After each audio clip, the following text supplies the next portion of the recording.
Hozirgi ketishi optimistmisiz? O'zbekistonda hozirgi hozir endi boya biznes haqida gapirdim. Hozir jamiyat sifatida ko'ryapsizmi 5-6 yilda rivojlangan davlatlar qatorida o'rnimizni olishimizni? Ko'ryapman. Qaysi ma'noda ko'ryapman? Hamma narsa borda.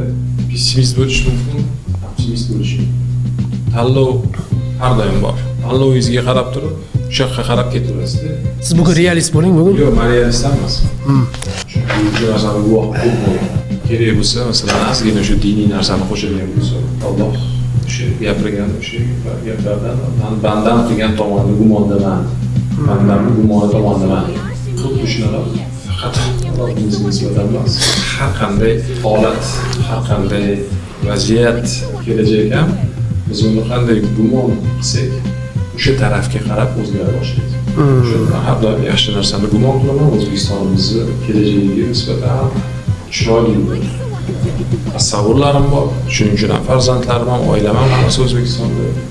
Men ishonaman, qachonlardir dunyoga namuna ibrat bo'lgan, dunyoga davom etgan yurt yana qaysi vaqt o'tib shunga keladi.